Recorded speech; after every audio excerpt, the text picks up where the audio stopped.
بسم اللہ الرحمن الرحیم۔ السلام علیکم ورحمۃ اللہ وبرکاتہ۔ نالج آپ قرآن حدیث کے چاہنے والوں، آپ کا میزبان حافظ عاطف حسین آپ کی خدمت میں حاضر ہے۔ ناظرین سامعین، آج ہم اس ویڈیو میں سورہ ناس کو عربی قواعد کے مطابق پڑھنا سیکھیں گے، کیونکہ اگر ہمیں سورہ ناس صحیح سے آئے ہی نہ، قرآن پاک صحیح سے پڑھنا آئے نہ، ہمیں یہ سوچنا چاہیے، ہمیں یہ سیکھنا چاہیے۔ تو ناظرین سامعین، چلتے ہیں اپنے سبق کی جانب۔ بسم اللہ الرحمن الرحیم۔ قل اعوذ برب الناس۔ قل اعوذ، یہاں پہ کچھ لوگ ایسے بعد لوگ ایسے پڑھ قل اعوذ، اعوذ نہیں پڑھنا، اعوذ اعوذ، ذال جو ہے نرمی سے ادا ہوتا ہے، اس کو نرمی سے پڑھنا ہے، اعوذ برب الناس۔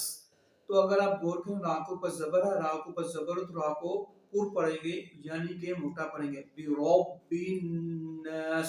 نون مشدد آ گیا ہے، تو یہاں پہ غنہ ہوگا، غنے کی مقدار، تو یہاں پہ ہم غنہ کریں گے، برب الناس، برب الناس۔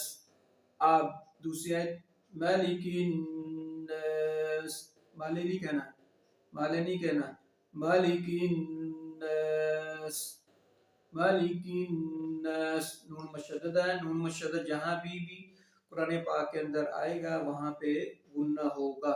مالک الناس، 2 سیکنڈ کے لیے آواز ناک کے اندر سے، غنہ ناک کے اندر سے ادا ہوتا ہے، مالک الناس، الہ الناس، اے نہیں کہنا، الہ الناس، الہ الناس، من شر الوسواس الخناس، من شر الوسواس، سین کو جب ہم پڑھیں گے تو اس کی ساؤنڈ سیٹی کی آئے گی، وسواس الخناس، خا کو نو ساؤنڈ ہے، خا کو موٹا پڑھیں گے کیونکہ یہ حروف مستعلی میں سے، خناس، خناس، الذی یوسوس، یوس نہیں کہنا، یوسوس، الذی یوسوس فی صدور الناس، الذی یوسوس فی صدور الناس۔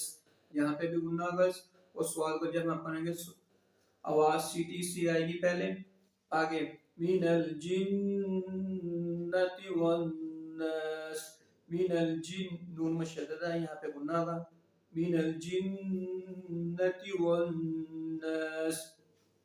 ناظرین آپ بھی اس کو ریوائز کریں اور غور کریں، جہاں پہ آپ کی غلطیاں آپ کی بھی درست ہو جائے۔ میں آپ کو ایک دفعہ روانگی کے ساتھ پڑھ کے سنا دیتا ہوں۔ بسم اللہ الرحمن الرحیم۔ قل اعوذ برب الناس، ملک الناس، الہ الناس، من شر الوسواس الخناس، الذي يوسوس في صدور الناس، من الجنة والناس۔ صدق اللہ العظیم۔ اس کے ساتھ اپنے میزبان حافظ عاطف حسین کو اجازت دیجیے۔ اللہ حافظ، فی امان اللہ، السلام علیکم ورحمۃ اللہ وبرکاتہ۔